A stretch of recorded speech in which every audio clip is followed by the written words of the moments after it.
반갑습니다. 우리 서초고 학생들을 위한 수학 공부법 두 번째 시간입니다. 제가 사실 그 수험생들에게 굉장히 많은 상담 요청을 받습니다. 네. 근 10여 년 동안 우리 고3 학생들 그리고 N수 학생들이 제게 상담을 요청해온 그들의 고민들이 항상 거의 비슷한 내용이거든. 선생님 입장에서 항상 비슷한 질문들을 받고 비슷한 고민들의 이야기를 들어요. 가장 많이 듣는 거 수학 어떻게 공부해요? 얼마나 공부해요? 어떻게 공부해요? 이 질문은 제가 정말 연 단위로 몇백 건은 받는 것 같습니다. 그래서 자, 오늘 여러분들도 마찬가지로 이 영상을 클릭한 여러분들도 마찬가지로 지금 고3이고 N수인데 대체 내가 수능 때까지 얼만큼 공부해야 되고 어떻게 공부해야 되냐 그 고민을 하고 계실 텐데요. 네, 그래서 그 이야기들 해보려고 합니다. 먼저 대부분의 학생들이 그 생각을 해요. 아, 문제를 그냥 무작정 많이 풀어야지. 아니면 하나의 문제를 반복적으로 풀라고 하는데 도대체 몇 번을 풀어야 되나. 심지어는 같은 문제집을 10번 이상 푼 학생도 본 적이 있습니다. 네. 그래서 제가 수능에 지금 걸쳐 있는 지가 수능이라는 이 섹션에 걸쳐 있는 지가 지금 한 20년이 넘었는데요. 딱 20년지기 수능을 바라본 사람으로서 가장 효율적인 공부 방법들을 알려드리려고 합니다. 네. 먼저 3대 7. 3대 7. 자, 요것만 딱 기억해줘. 3대 7. 3대 7이면 뭐가 3이고 뭐가 7일까?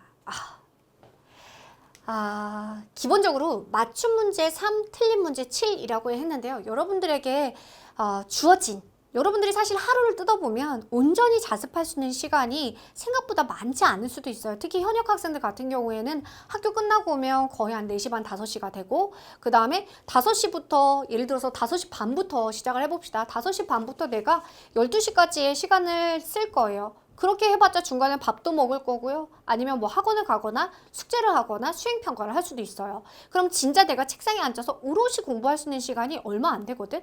게다가 여러분들이 수학만 공부하는 게 아니잖아요. 그러면 여러분들 어떤 생각하세요? 내가 수학 공부를 만약에 하루에 2시간 할 수 있는, 3시간 할 수 있는 여유가 생겨. 그러면 어떤 생각이 들어? 내가 그냥 문제를 풀었을 때 동그라미가 많아. 그러면 내가 공부를 엄청 잘하고 있다고 생각을 하지. 근데 그건 수능 공부에서 진짜 옳지가 않아. 자, 맞춤 문제 3, 틀린 문제 7, 3대 7의 의미를 선생님이 정확히 이야기를 해줄게요. 여러분들이 문제집이든 뭐 기출이든 아니면 연계든 푸셨을 때 동그라미 문제가 있고 틀리거나 별표 문제가 있을 겁니다. 그러면 어떻게 그 시간 배분을 해야 되냐면 틀리거나 별표 문제 여러분들이 가용할 수 있는 시간의 70%를 쓰셔야 돼요. 30%는 맞춤 문제에다가 쓰는 겁니다. 결론은 틀린 문제. 자, 그게 여러분들의 성적을 올려주는 포인트예요. 그래서 내가 막 진짜 초등학교, 중학교 때처럼 그냥 문제 풀었더니 10문제 중에서 9문제 맞췄어. 그래서 와, 나 수학 공부 진짜 잘하고 있어. 그 생각은 진짜 옳지 않다. 왜냐하면 지금 여러분들이 맞추고 있는 이 문제 있죠. 자, 이거 한번 생각해봐. 수능날 내가 풀 수 있을까? 지금 내가 너무 당연하게 잘 풀었어. 당당하게. 이 문제 수능에서 풀 수 있어? 풀 수 있을 가능성이 더 높아. 그치? 지금 풀 수 있는 문제는 아마 수능 때도 풀 수 있을 가능성이 되게 높다고. 그러면 그 문제를 반복하는 건 실제로 등급 상승에 영향을 미쳐요? 아닙니다. 지금 풀 수 있는 문제는 수능 때도 풀 수 있어요. 그러면 여러분들이 지금 등급, 지금 원점수보다 성적을 올리기 위해서 지금 여러분들이 노력하고 있잖아요. 그러면 진짜 성적을 올리려면 어디에 집중해야 되는 거야? 여러분들의 틀린 문제, 그 다음에 별표 문제에 할애를 해야 되는 거야. 왜냐하면 여러분들이 틀린 문제를 동그라미 이렇게 딱 그어졌잖아요. 그걸 동그라미로 바꿔요. 자, 10개 중에서 5개가 틀렸어. 근데 이 5개 틀린 문제들을 내가 한 달 뒤에 5개 틀린 문제 중에서 한 4개는 다시 그 비슷한 유형을 풀 수 있게 됐어. 이 마음으로 공부해야지 수학 성적이 오르는 거야. 동그라미? 뭐 이거 틀린 개수, 비율? 그건 전혀 중요하지 않다. 근데 실제로 우리 수험생들이 이거 정말 못해요. 왜냐면 시험 끝나고 나면 다들 뭐 하냐면 제가 예를 들어서 뭐 5월 모의고사든 뭐 6평이든 그러면 만약에 100점 중에서 한 82점 맞았어. 그러면 항상 시험지 들고 와서 이 남은 18점을 어떻게 채울 거에 대한 고민을 안 해요. 부도학생들은 저한테 울면서 뭘 고민하냐면 82점인데 어떻게 해요? 라면서 걱정을 하세요. 근데 그거 전혀 중요하지 않다니까. 딱 생각해봐. 지금 82점 맞았어? 근데 내가 수능에서 96점이 필요해. 그러면 뭘 해야 될까? 플러스 14점. 플러스 14점에 미친 듯이 집중해야겠지. 플러스 14점엔 어디에서 나오겠어? 지금 너희가 틀리고 모르고 별표 치는 문제, 거기에 할애를 해야 되는 거야. 그러니까 뭐냐면 실패를 분석해야지 성공할 수 있다고.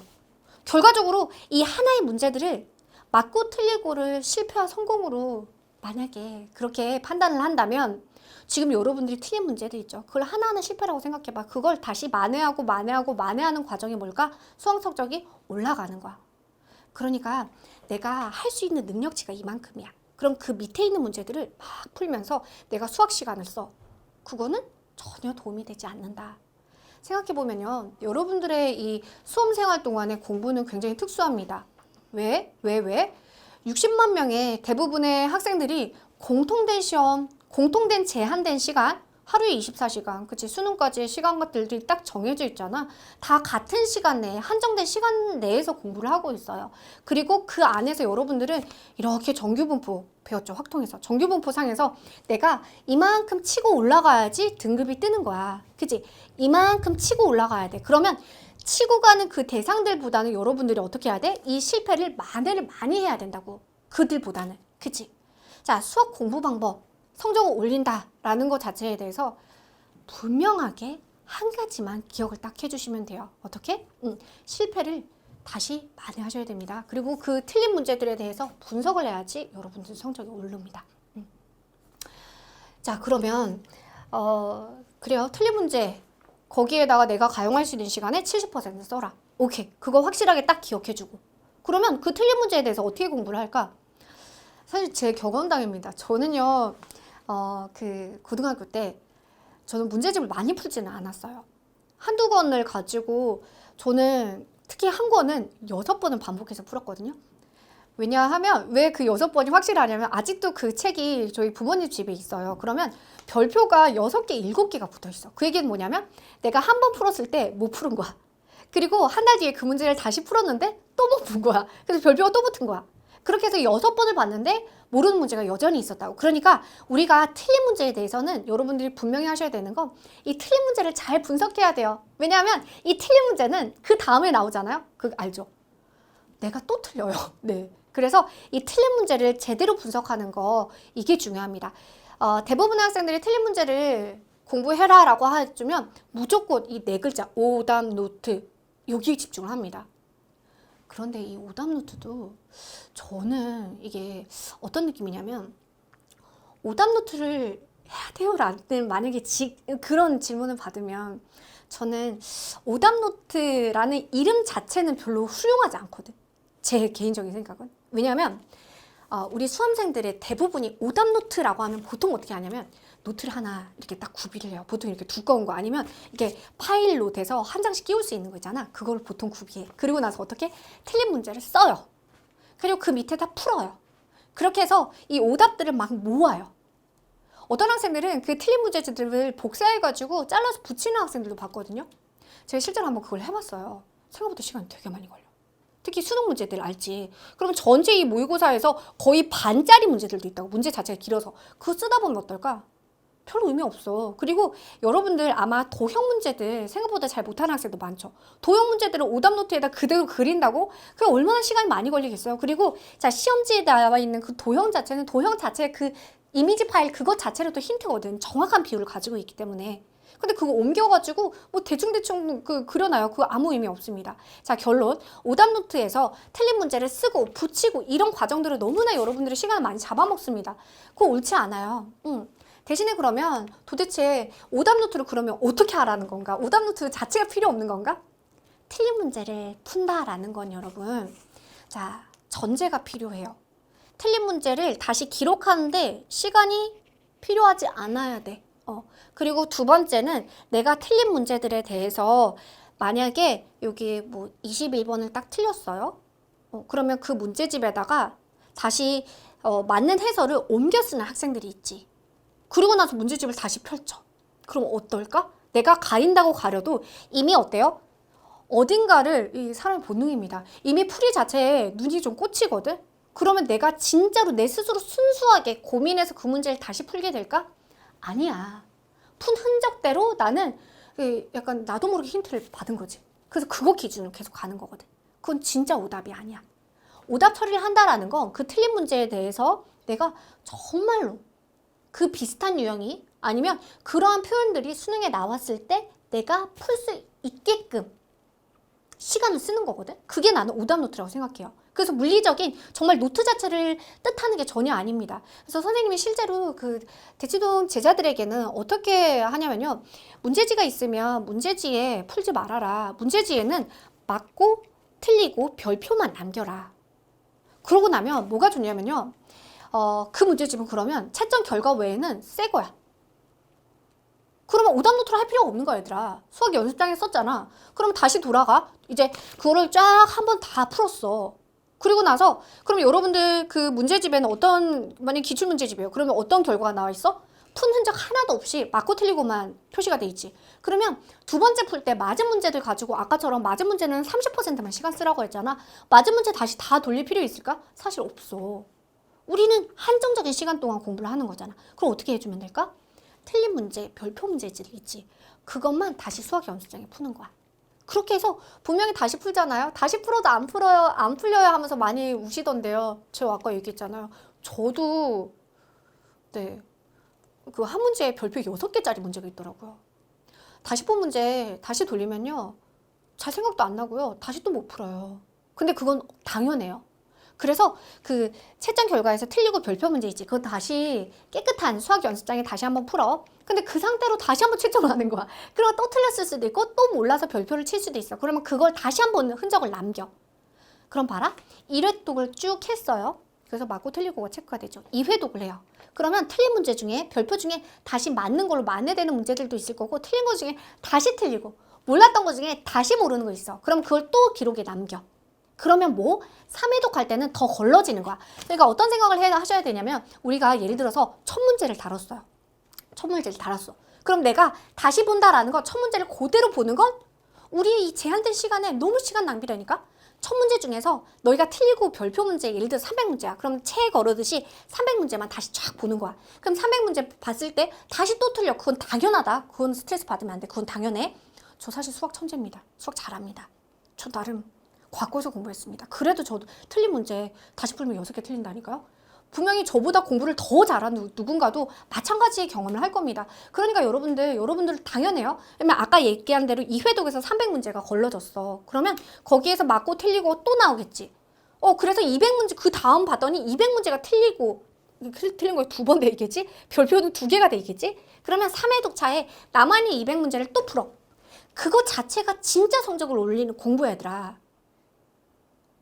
너희는 대부분 학생들 어떻게 하냐면요. 불안해서요. 이 문제집 보다가 뭐 수능 특강 풀고 나면 수능 완성 나왔잖아요. 수능 완성 뭐 풀어요. 기출 문제들 막 이따만한 거 사요. 그리고 앞부분 풀다가 그냥 보통은 막 지쳐요. 너희도 그렇지 않니? 그리고 친구가 뭐 어떤 누구의 커리를 탄대요. 그러면 그 책들을 사요. 풀고 있는데 좀 어려워서 다 못 풀었어. 근데 또 옆에 친구가 또 누군가를 듣는데요. 그러면 그걸 또 사요. 그럼 내 책상에 수학 문제지만 예를 들어서 미적분 책만 한 8권이 쫙 꽂혀 있어. 근데 내가 제대로 푼 문제집 한 권도 제대로 없는 학생들 되게 많이 보거든. 한 70% 풀고 뭐 50% 풀고 불안하니까. 근데 그렇게 하면 여러분들 열심히 뭔가 하고 성적은 절대 안 올라요. 내가 열심히 했는데 성적은 절대 오르지 않으리. 만약에 그런 결심을 하셨다면 그렇게 공부하는 게 맞습니다. 결론. 수학 공부는 3대 7이야. 맞는 문제는 30% 정도 시간만 써.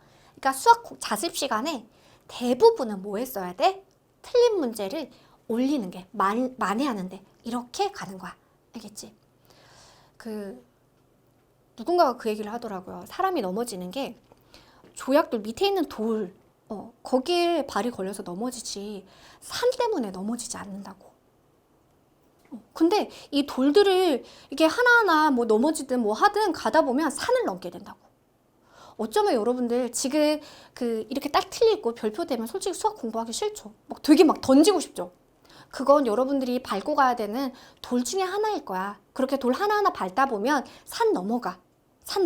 그러다 보면 여러분들이 생각했던 거기에 분명히 가 있을 겁니다. 자, 요약할게요. 수학은 3대 7입니다. 틀린 문제 70%를 쓰는 겁니다. 갑자기 검은색으로 바뀌었네요. 네. 자, 70% 쓰는 겁니다. 그리고 다 풀지 않은 문제집들이 분명히 책상에 꽂혀 있다면 여러분들 공부 방법 제대로 된 거 아니게요. 한 문제 집이 그게 기출이면 기출 분석이면 더 좋겠죠. 네.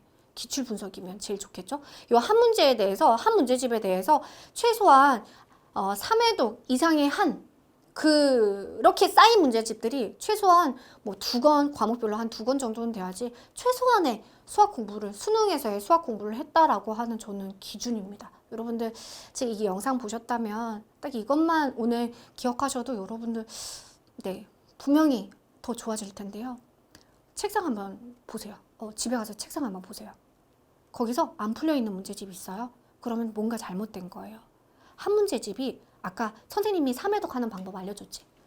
문제집에 풀지 마. 수학 연습장에 풀어. 그리고 틀린 문제 다시 2회독, 3회독. 그래서 틀린 것도 여러 개 갈 수 있고 별표 여러 개 갈 수 있어. 그 방식으로 3회독 이상 한 문제집 과목별로 2권만 챙기세요. 그러면 어느 정도의 저기까지는 다 갈 수 있습니다. 알겠죠? 네. 저는 그 생각을 합니다. 이게 수능 수학이라는 것 자체에 공부 방법이 너무 과대평가되어 있다. 여러분들이 실제로 진짜로 과대평가해야 되는 건 사실 여러분들이 하는 자습 시간이거든요. 자습 시간은 정말 여러분들이 과대평가하셔도 돼요. 내가 하루에 수학을 5시간 했어. 그거는 다른 과목 못했으니까 수학은 시간 잡아먹는 귀신이니까 이렇게 생각하시면 안 되고요. 5시간은 충분히 가치가 있었고요. 그거 가지고 여러분들은 굉장히 큰 도약을 하실 거예요. 여러분들이 자습하는 시간을 과대평가하시고요. 공부 방법에 대해서는 좀 과소평가하세요. 공부 방법 자체는 엄청 간단합니다. 아까 얘기했던 틀린 문제를 만회하면 돼. 수능 때 내가 지금 틀린 문제를 수능 때 풀 수 있으면 돼. 그 마음으로 계속 가는 거야. 지금의 등급 성적은 어쩌면 중요하지 않을 수 있어. 다만 내가 틀리고 몰랐던 거에 대해서 커버를 하면서 분명히 일주일 뒤에 내가 지금의 나보다 조금이라도 나아져 있고 한 달 뒤에 내가 지금이라도 아주 조금이라도 나아져 있어. 그러면 수능 때 분명히 여러분들 최고의 성적을 얻으실 거예요. 수능은 하늘이 알아주는 점수입니다. 제가 수능 강의를 이제 꽤 오래 진행하면서 결론적으로 얻은 거예요. 수능은 하늘이 알아주는 점수입니다. 6, 9?